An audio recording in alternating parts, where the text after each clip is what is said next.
I got married to an American citizen and moved here to the US.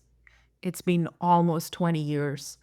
And let me tell you, even from 20 years ago, this country is unrecognizable. It really feels like the air that we breathe is just off, like everything's broken up. Turn on the TV, social media, everything, all the news, everything incites anxiety and anger and hatred on both sides of the aisle.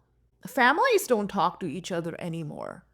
It doesn't matter, both the political parties, especially one of them over the other, is adding fuel to the fire. There's so much hatred. These politicians are just shouting over each other, pouring gasoline on fire, turning those little sparks of hate into full blown raging infernos. I have never seen an entire half a population so angry. And it's in the middle of good old USA. Stop hating people. Stop being angry. Love thy neighbor. So I decided to talk about letting go of anger. Unchecked anger can really put up walls between people. And honestly, it can mess up relationships pretty badly, sometimes for good. And anger just runs wild. It tends to push people away, leaving them feeling like nobody gets them all alone. And we will get angry because it's part of our emotional makeup.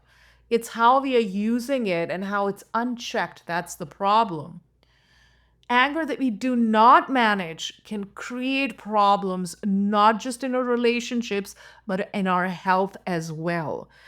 Our liver and different parts of our body will store anger and then it festers inside us, becoming problems and disease. So take a nice deep breath and stop being angry.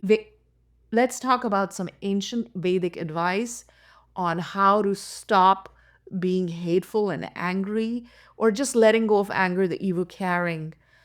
We'll try our best that by the end of the podcast, you have some tools that you can use to let go of unwanted emotions in your mind and body.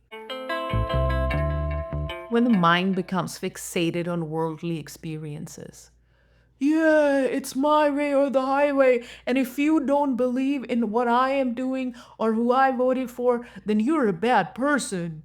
It is okay to have different political ideologies. It does not make the other person bad. It does not. It does not make the other person evil just because they voted for A or B. And if someone has such consuming anger, this will fracture their mind. It will be confusing. It'll cloud their recollection. It'll distort their understanding. Their memory is not going to work nicely. Memory will falter. Their reasoning is not. They are not able to have good judgment. It's not a good emotion to even talk about or even think about. And when sometimes people are angry, they're going to go for a run. That's a good way to get rid of your anger. Or deep breathing, meditation. That's good. The idea is in ancient texts, for example, Krishna says in Bhagavad Gita, why do we get angry in the first place? Why? Anger stems from desire, from attachment. What does that mean exactly? You know how sometimes we really get fired up? That's usually because something that we really wanted or expected just didn't happen. It's like a little fog rolls in, making it hard to think straight. You were expecting something and your expectations weren't fulfilled. Desire leads to anger. Maybe somebody you work with or family member did not do as you wanted them to do, as if you're their boss, and you got angry. This is the exact verse in Bhagavad Gita. I will recite it out and we'll try to decode it in terms of how we can apply it in our lives now. क्रोधात् भवति सम्मोहः सम्मोहात् स्मृतिविभ्रमः स्मृतिभ्रंशात् बुद्धिनाशो बुद्धिनाशात् प्रणश्यति. Krishna is saying anger clouds your thinking. This makes our memory fuzzy. And our memory is fuzzy, our mind breaks, our intelligence, our inner voice that tells us right from wrong is destroyed. And when our intelligence is destroyed, everything is finished. Anger is a gateway to hell, not only in this life, especially in the next. So, next time you feel that anger bubbling up, take a moment and breathe as everyone tells you to take and say, why am I really angry? Why am I feeling that way? And, count to 10, breathing deeply, count and tell, walk away and say, what is it that I wanted? What is my desire and attachment? What am I attached to here? Maybe you want to be in charge. Maybe it's an issue of control. And in that case, get some props and play with them. Use your hands. I mean, one of the things that I like to do is, I will go and start cleaning. And I know some of my relatives would go and make bread when they were upset. Let it go. Make that dough. Let it go. Think about it. Think about the why. And by the time you figure out the why, the anger is mostly gone. The idea is that try to gently think about some self reflection. Why am I angry? And count to 10. Let's look at some tools that are drawn from ancient Vedic wisdom that approach into the very genesis of anger. And these are very easy, and some of them you probably are already doing. Number one, usually they say breath control or pranayama is the best thing immediately as soon as the anger comes. Breathe in deeply, and why? Because breathing exercise regulate the nervous system.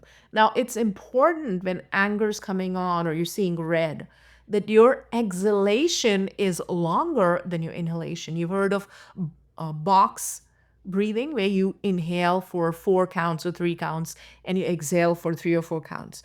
In this way, you will inhale, let's say for 3 counts, 1, 2, 3, and you'll exhale through your mouth slowly, but for 4 or 5 counts, much longer.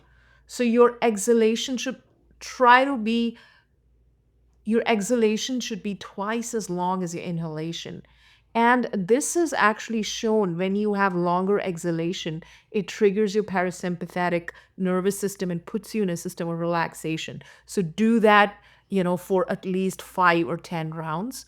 Another thing you can do is you can do alternate breathing, but only from your left nostril, because your left nostril is the calming feminine energy, and the right nostril is that male masculine energy that is hot. So breathing in from the left and breathing out from the left again 5 or 10 times. So that is number one. You can do it anyway while you're driving. For me personally, it's when I'm driving, and I'm kind of like a slow driver. So there's sometimes people are not being very nice. So yeah, a lot of traffic, breath control.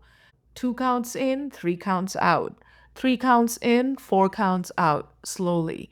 And left nostril breathing, and imagine and visualize cooling air as you're breathing. So that's number one. Number two is chanting calming mantras.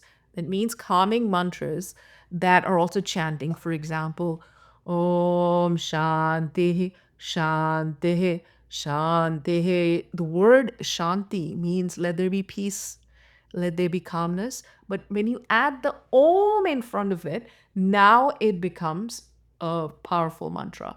So breathe in, breathe out, and then say Om Shanti Shanti Shanti Om Shanti. That is another one. And of course, the very, very powerful Maha Mantra, Hare Krishna, Krishna Krishna, Hare Hare, Hare Rama, Rama Rama, Hare Hare. You can do it 5 times, 6 times. Hare Krishna, Krishna Krishna, Hare Hare, Hare Rama, Rama Rama, Hare Hare.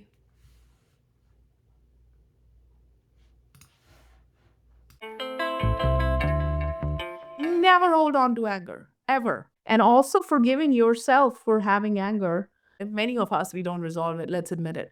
And then that goes, and if it's a pitta person and it's anger, that'll go store itself in the liver. That's why it said never, never hold on to anger.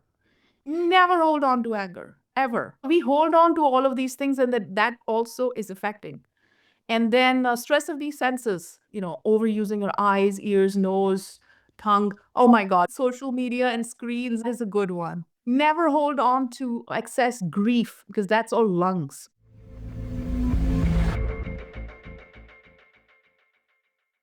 We have to meet the anger head on, right? One of the things I do, I will meditate and I do a scan. And when I reach the liver area, I let the anger come up and I become aware there is anger there. You have to let go of anger with a lot of breath work, pranayama, which I'm not a yoga teacher, but I know pranayama really helps. Having said that, it's not like I've let, you know, I've let go of all anger in life. It really helps to let go of it. It's like a weight off your shoulders because it increases, especially if you have a strong Mars in your chart, not so good. And then grief.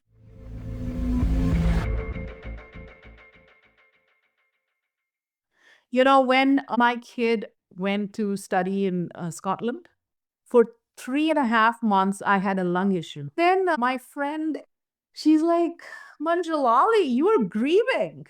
Did you even cry? I'm like, no. Yeah, yeah. And I told you this. Did you even cry? And I'm like, oh my God, yes, I'm grieving. 3.5 months I had lung issues. So I sat down and I meditated and I chanted and I cried. In 2 days, my lung issues were gone. 2 days. Sometimes you need another person to tell you that. I tell you. Yeah. Let me tell you, breathe.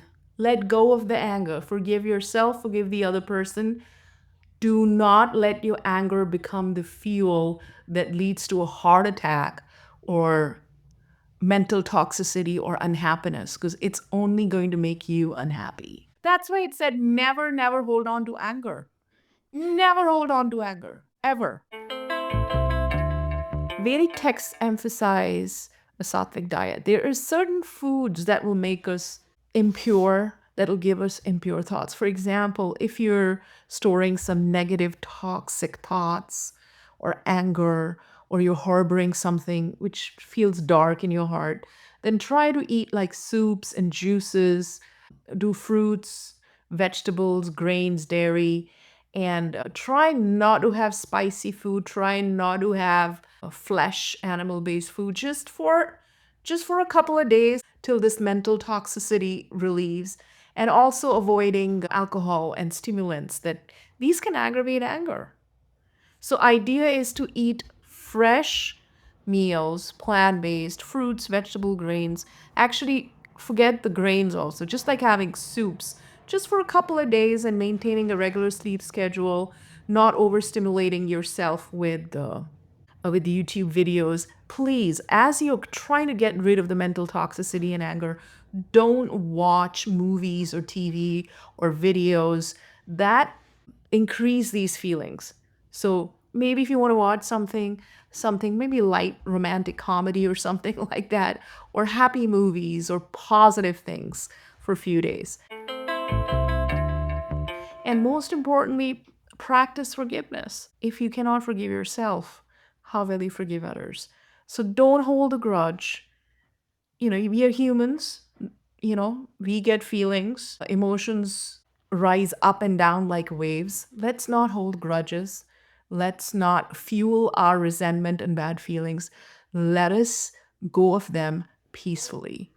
Let's reflect on the humanity of the person who triggered your anger and very consciously choose to forgive them, even silently. Just say, I forgive you. And gentle yoga poses or Tai Chi or Qigong, very slow practice of exercise, also releases physical tension, especially like forward bends are very nice. So, slow, mindful movements paired with breathing. This could be Qigong yoga, this could be Tai Chi. And so, the conclusion is you should have a daily routine of 10 minutes each with a combination of breathing, mantra, chanting, and some yoga practices and asana.